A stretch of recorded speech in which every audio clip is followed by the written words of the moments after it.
The year was 1966. I'd just graduated from university, and, feeling unready for steady employment, I decided to spend a year taking an education course at Teachers College.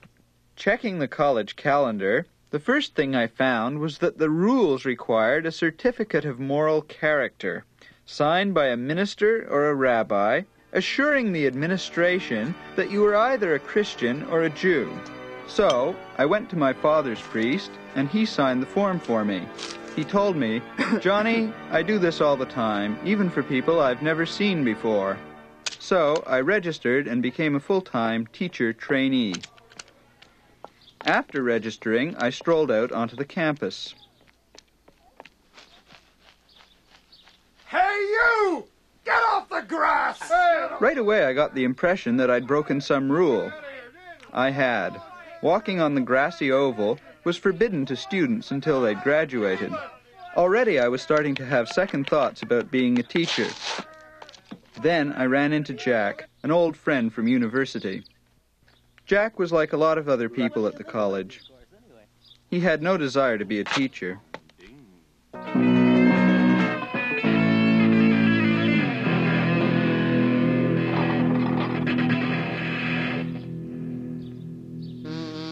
There were, of course, a few odd people who were eager to teach. I could imagine the classes they would teach someday. Bill, for instance, introducing the ideas of dialectic materialism to the very young. Or Sally, whose ideal class consisted solely of silence and decorum.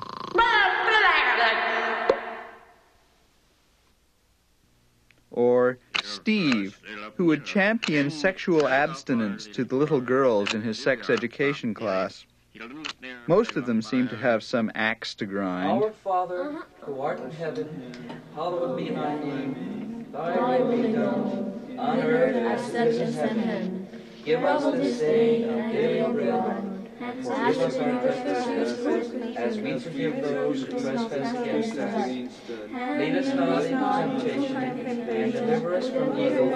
For thine is the kingdom, the power, and the glory, forever and ever. But if prospective teachers were a strange lot, the professors who taught us seemed even stranger.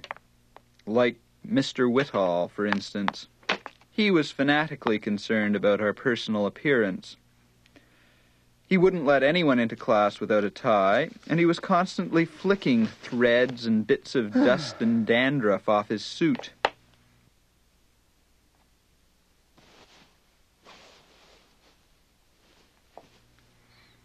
He invariably arrived late to class, taught us nothing, and left early. One day, we all went to tour a high school. When I showed up at the door, the principal wouldn't let me in. He said my hair was too long. He was having a lot of trouble with long hair, getting the kids to cut it short. The next day, I got called down to the office. An advisor told me kids must be taught to conform in the little ways, or in later life, they might not conform in the big ways.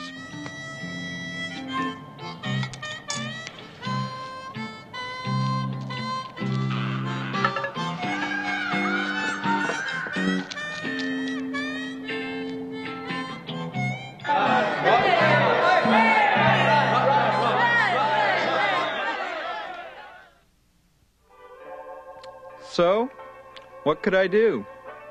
I got a haircut.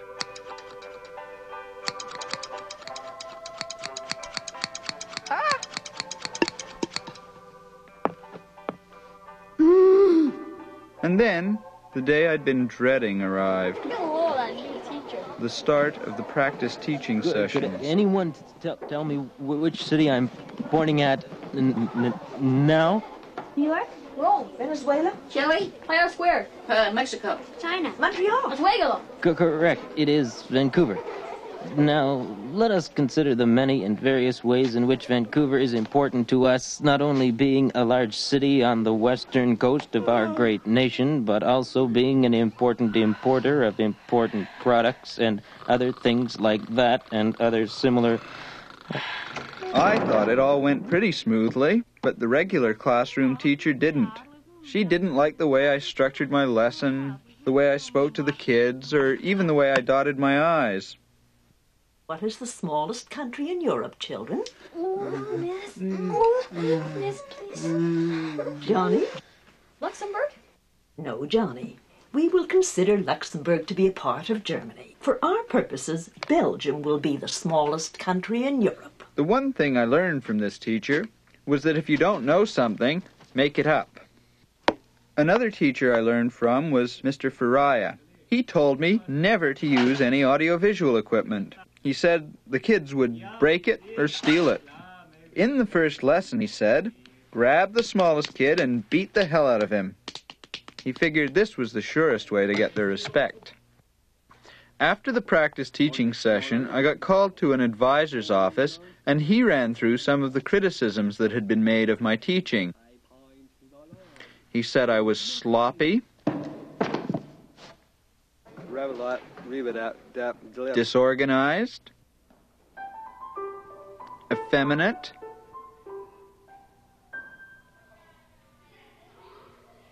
and too friendly with the kids.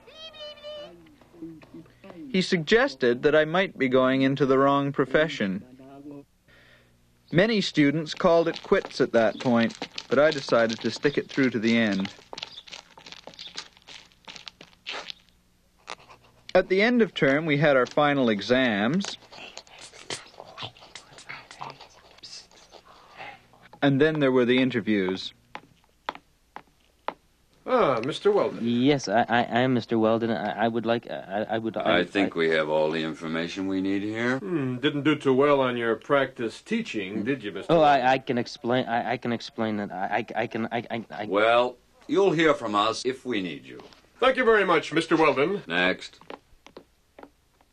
Some of the others got teaching contracts, but by the end of the year, one thing was certain. There'd be no apple for Johnny.